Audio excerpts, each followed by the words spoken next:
Okay, somebody wanted me to ask you, and I know this, but let's come from this area a little bit, about you picking up the flute. And I didn't know that you had never had a lesson. That blew my mind when I just read that today. Well, I haven't had a lesson yet. I think that's unbelievable. It's a bit like I haven't taken any drugs yet, but these things are possibly ahead of me. 50% of my age group, I will probably end my life on a morphine drip. Joking aside, the chances are I will have cancer. I will have some kind of pain therapy. I will get to experience the whole gory reality of sex, drugs, and rock and roll later. But I've managed to avoid it so far.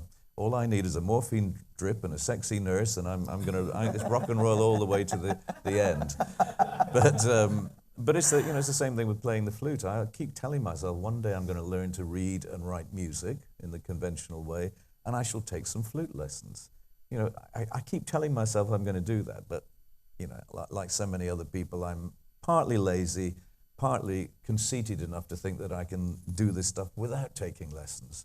So I think the only thing I've ever had a lesson, I'm trying to think if I don't drive a car either. I couldn't stand being given driving lessons. I mean, well, I do drive. I do drive cars sideways off road. But I'm not legally entitled to drive them on the road. Either Ray or Dave Davies doesn't drive either, and I remember asking them about it. I just think that's wild. I know that we don't have tons of time here, but I want to ask about Homo erectus, Homo erectus, which I have listened to and really like very much. And this is your latest. You're going to be performing this tomorrow night. Well, we do a chunk of it.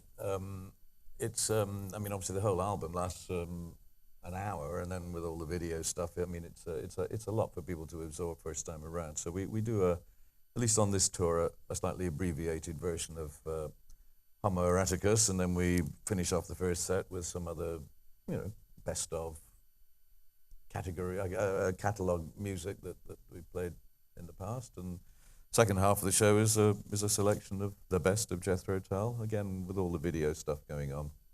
But it's a kind of a hybrid show that is partly new material, but you've got to be aware that, especially in the USA, a lot of our fans have been around for quite a long time. And, are you looking at that? And these are kind of senior citizens. They like their blue comfort blanket.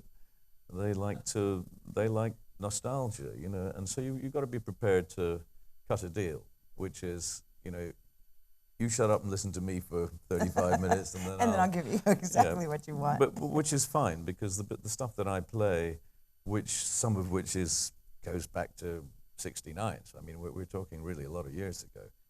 But it's music that I still am really connected to. It's part of me. And when you've got such a lot of, they're not all great songs, but I think I have about 350 songs worth of material from the beginning. Unbelievable. And that's a lot of stuff to sift through and to try and find representative pieces.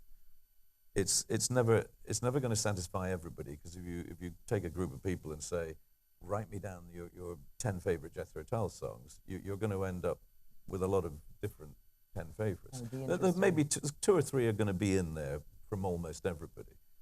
And in that sense, those heavy hitters, as I call them, you probably need to make sure those are in the set.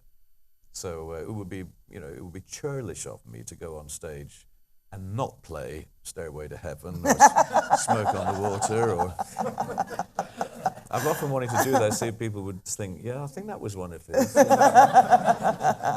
That's great. That's great.